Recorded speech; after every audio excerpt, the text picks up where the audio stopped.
ஸ்ரீ அங்காளி சக்தி பீடத்திற்கு உங்கள் அனைவரையும் நான் வரவேற்கிறேன். நம்ம அந்த பதிவில் எதை பற்றி பார்க்க போகிறோம்னா அஷ்டதிக்கு பந்தன முறையை பற்றி நம்ம பார்க்க போகிறோம். இப்போ வீடியோவில் ஒரு ஃபோட்டோ ஒன்று போட்டிருப்பேன், சரிங்களா? இது என்னென்னு பார்த்துக்கிட்டிங்கன்னா அஷ்டதிக்கு பந்தன முறை. இது ஒரு 2 மாதத்துக்கு முன்னாடி ஒரு கஸ்டமர் நம்ம தொடர்பு கொண்டு இருந்தாங்க, சரிங்களா? தொடர்பு கொண்டு, ஐயா இது மாதிரி வீட்டில் ரொம்ப பிரச்சனையாக இருக்குது, குடும்பத்துக்குள்ளே ஏகப்பட்ட சண்டை, அதுபோல் வருமானம் தடைப்பட்டு போய் நிற்கிதுங்க, இது என்னன்னு தெரியலைங்க அப்படி மாதிரி சொல்லியிருந்தாங்க. சரின்னு அவர்கிட்ட ஒரு சில டீட்டெயில்ஸ்லாம் வாங்கிட்டு நம்ம என்ன பண்ணோம்னா குறி ஓட்டத்தில் பார்த்தோம், சரிங்களா? குறி ஓட்டத்தில் பார்க்குறப்ப இவரோட எதிரி இவருக்கு ஏவல் முறையில் ஒரு பவரான ஒரு விஷயத்தை பண்ணியிருக்க மாதிரி குறியில் காமிச்சிச்சு. இதனால தான் அந்த குடும்பத்துக்குள்ளே சண்டை, ஏகப்பட்ட பிரச்சனைகள், சரிங்களா? இன்னும் சொன்னால் இவர் இருக்கக்கூடாதுங்கிற மாதிரி தான் பண்ணி வச்சுருந்தாங்க.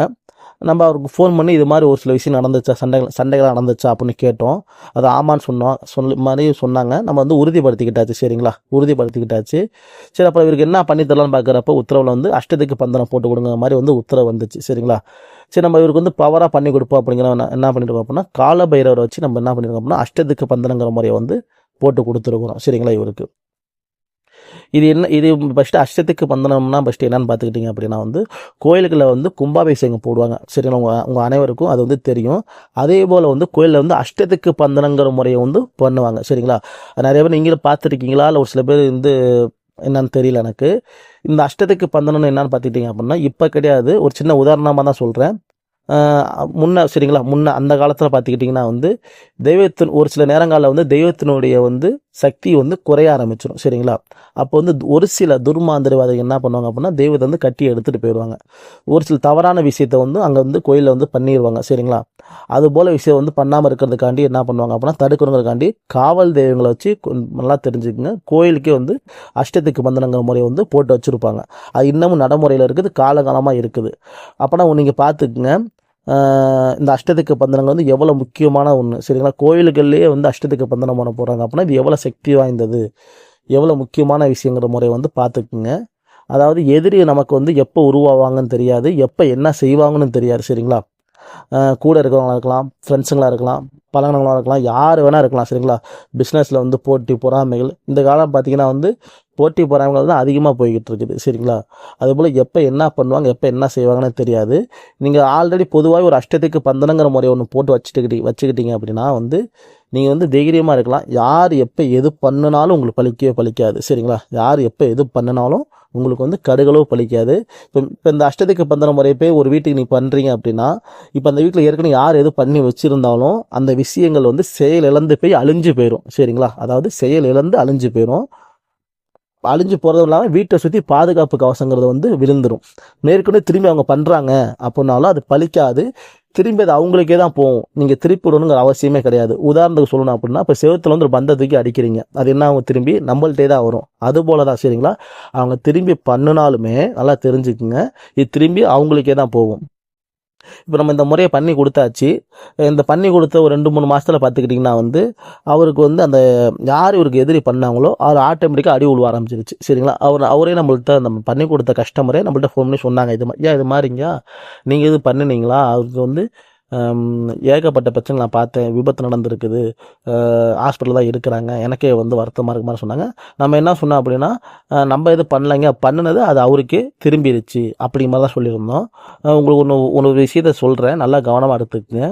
அதாவது யாருக்கும் எந்த ஒரு விஷயமும் பண்ணாதீங்க, சரிங்களா? மாந்திரிக ரீதியாக கெடுதலுங்கிற ஒரு விஷயத்த பண்ணாதீங்க. ஏன்னா இது அஷ்ட கர்மம், சரிங்களா? அஷ்ட கர்மம்னா நீங்கள் பண்ணுற விஷயம் கர்மாவை உங்களுக்கு திரும்பி வரும். புரியும்படி சொல்லணும் அப்படின்னா இப்போ நீங்கள் ஒருத்தவங்களுக்கு செய்வனையோ ஏவலோ ஏதோ ஒரு விஷயத்தை நீங்கள் பண்ணுறீங்க, ஒரு நபருக்கு பண்ணுறீங்க அப்படின்னா அது என்ன ஆகும் அப்படின்னா அவங்களுக்கு கண்டிப்பாக நடக்காமல இருக்காது.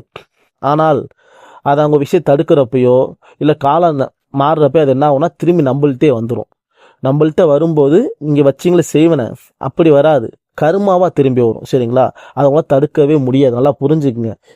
நீங்கள் பண்ணுற செய்வனே அவர் தடுத்தாரு பார்த்தீங்களா? அதே போல் அது திரும்பி வருதில்ல, அதை அவங்களால தடுக்கவே முடியாது. ஏன்னா வரப்போ அது கர்மாவாக வரும். கர்மாவை பொறுத்த வரைக்கும் கழிச்சு தான் ஆகணும். அதுபோல் நீங்கள் யாருக்கு எந்த ஒரு தீங்கு தயவுசெய்து பண்ணாதீங்க. உங்களுக்கே பண்ணினாலும் தெய்வத்திட்ட போய் முறையிட்டுருங்க. கொஞ்சம் காலம் ஆகும், ஆனால் உங்களுக்கு எந்த ஒரு பாதிப்பு வராது. பண்ணினா உங்களுக்கு 100% பாதிப்பு கண்டிப்பாக தெய்வத்தினர்லாம் 100% நடக்கும், சரிங்களா?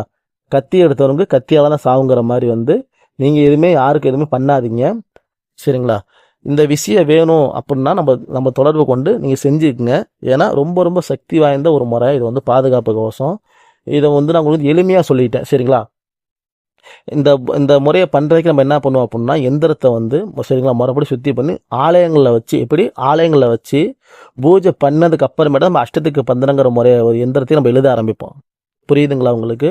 இந்த எந்திரம் எழுதுறதுக்கே சரிங்களா நம்ம ஆலயங்களில் வச்சு தான் அந்த எந்திரத்தையே வாங்குவோம். மற்ற எந்த ஒரு விஷயங்களுக்கும் ஆலயத்தில் வச்சு நம்ம எந்திரத்தை வாங்கி நம்ம வந்து பூஜை முறைகள் பண்ண மாட்டோம். ஆனால் அந்த அஷ்டத்துக்கு பந்தனத்தை பொறுத்த வரைக்கும் ஆலயங்களில் போய் அந்த எந்திர முறையை வந்து கொடுத்ததுக்கு அப்புறமேட்டு அங்கே ஒரு சில பூஜை முறைகள் பண்ணி சரிங்களா ஒரு சில நாள் கழிச்சு அந்த எந்திரத்தை வாங்கி அதுக்கப்புறமேட்டு அந்த அஷ்டத்துக்கு பந்தனங்கிற முறையை வந்து நம்ம வந்து கட்ட ஆரம்பிப்போம். இது கூட நம்ம என்ன பண்ணுவோம் அப்படின்னா சக்தி வாய்ந்த வந்து எட்டி மர குச்சியும் வேப்ப மர குச்சியும் சரிங்களா நம்ம என்ன பண்ணுவோம்னா சேர்த்து தான் வந்து நம்ம வந்து கொடுப்போம். சரிங்களா? இது வந்து வீட்டை சுற்றி நாலாபுரமும் புதைச்சிக்கலாம். அப்படி வீட்டை சுற்றி புதைக்க முடியல, இட வசதி இல்லை அப்படின்னா ஒரு சில பேர் என்ன பண்ணுவாங்க, நாங்கள் வந்து அப்பார்ட்மெண்ட்டில் இருக்கோம்யா சரிங்களா அடுக்குமாடி குடியிருப்பில் வந்து இருக்கிறோம், எங்களுக்கு வந்து புதைக்கிறதுக்கு வசதி இல்லைன்னு கேட்பாங்க.